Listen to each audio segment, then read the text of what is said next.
हे guide हे guide आज हम लोग थेल्स थ्योरम के विलोम पढ़ने जा रहे हैं, यानी आधारभूत समानुपाती प्रमेय का विलोम को याद समझेंगे। पहले स्टेटमेंट देखिए क्या है। यदि एक रेखा किसी त्रिभुज के दो भुजाओं को एक रेखा किसी त्रिभुज की दो भुजाओं को एक ही अनुपात में विभाजित करे तो तीसरी भुजा के समांतर होता है। वही कहता है किसी एक त्रिभुज के दो भुजाओं को एक ही अनुपात में दो भुजाओं को एक ही अनुपात में विभाजित करे तो तीसरी भुजा के समांतर होता है, यानी डी बी सी के समांतर होता है। ये चीज़ हमको प्रूफ करना। चलिए अब देखते हैं क्या क्या कर रहा है।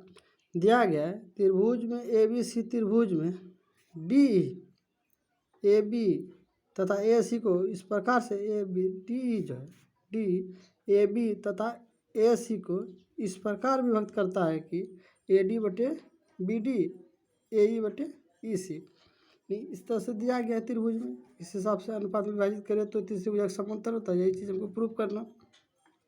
अब सिद्ध करना है कि D E D B C के समांतर है, डी ई बी सी के समांतर है। अब हम प्रमाण देखिए क्या कहता है। मान लिए उल्टा मान कर चलिए, माना कि डी ई बी सी के समांतर नहीं है।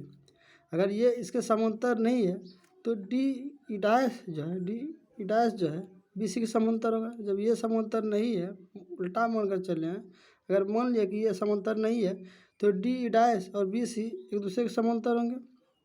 जब ये समांतर होंगे तो उधर से पाइथागोरस नियम से थेल्स थ्योरम से हम लोग क्या पढ़े हैं, डी यानी डी ई और बी सी अगर समांतर है तो हम क्या कर सकते, ए डी बटे बी डी ए ई बटे ई सी।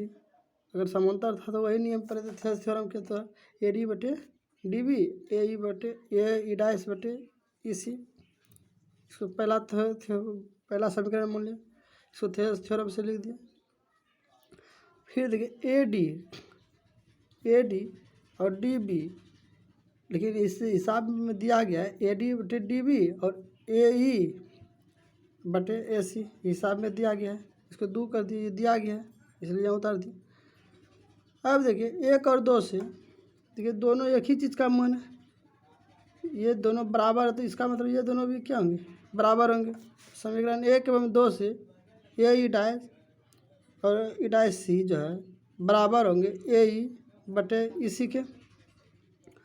दोनों और एक जोड़ने पर एक जोड़ेंगे तो देखिए क्या होगा, तो दोनों और जोड़ेंगे, इसका लघुत्तम लिए ई सी की, ई डैश सी का लघुत्तम ई डैश सी, इसको इससे कट जाएगा, एक बार में कटेगा तो एक से गुना होगा तो यही होगा,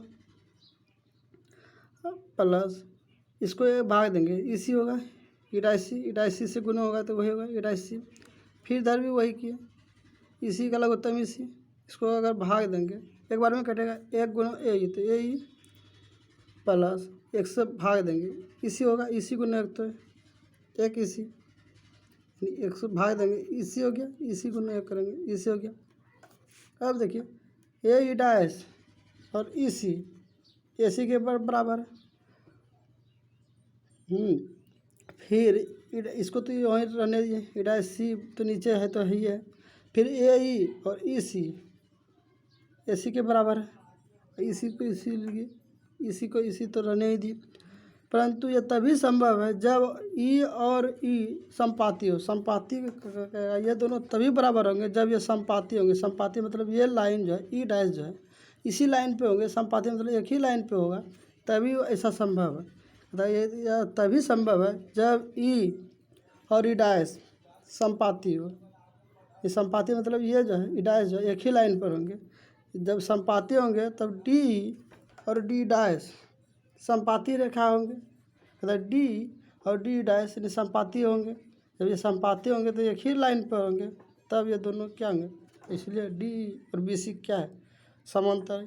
हैंस प्रूव्ड। इस प्रकार से इसको हम प्रूव कर सकते हैं। थैंक्स।